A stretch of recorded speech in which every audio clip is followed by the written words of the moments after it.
ఆడవాళ్ళు డబ్బెక్కువై తిన్నది అరక్క ఏం చేయాలో తోచక మాలాంటి అమాయకులతో టైం పాస్ చేస్తూ ఉంటారు.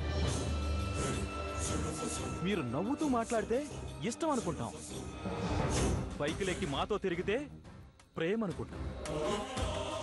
కానీ మీరు ఏ 2 గంటలో పార్కుకో సినిమాకో వెళ్ళినంత ఈజీగా మమ్మల్ని మర్చిపోతారు.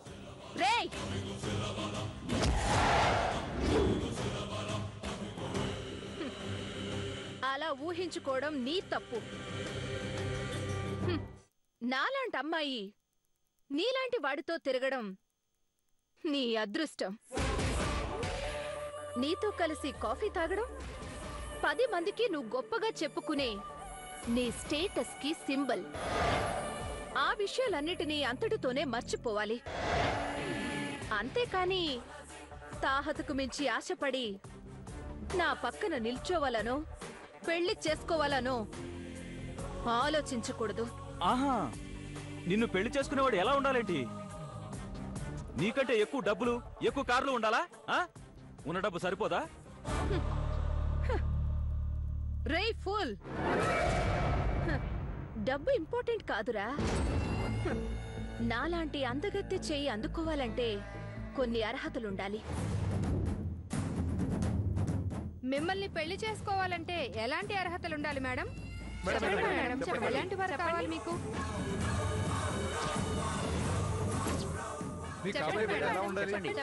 ఎలాంటి వారు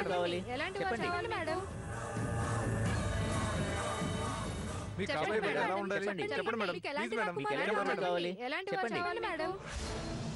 నా కలల రాకుమారుడు ఎలా ఉండాలంటే అతని కళ్ళు పులి కళ్ళలా ఉండాలి.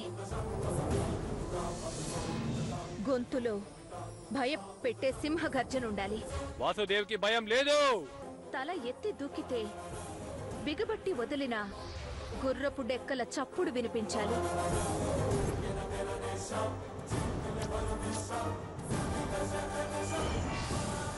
తల దించుకుని చూసిన డేగరెక్కల చప్పుడుతో వణికించాలి. ఆ చూపు ప్రేమనందించాలి. తప్పు చేస్తే కళ్లతోనే శాసించాలి. మాట ఆజ్ఞాపించాలి. ఆప్యాయతతో పలకరించాలి.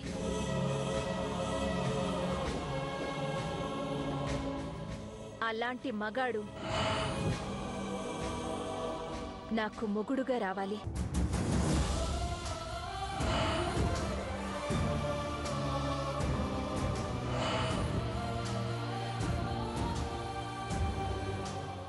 ఏంటండి ఇది?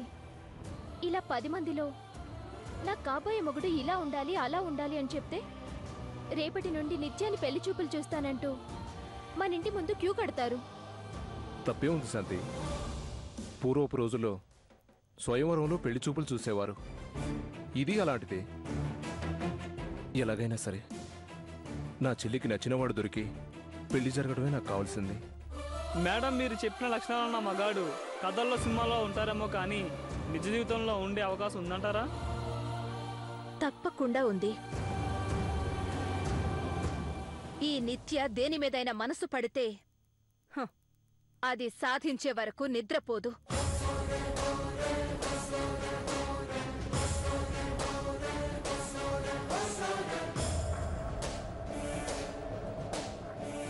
ఇదేంటి కొత్తగా?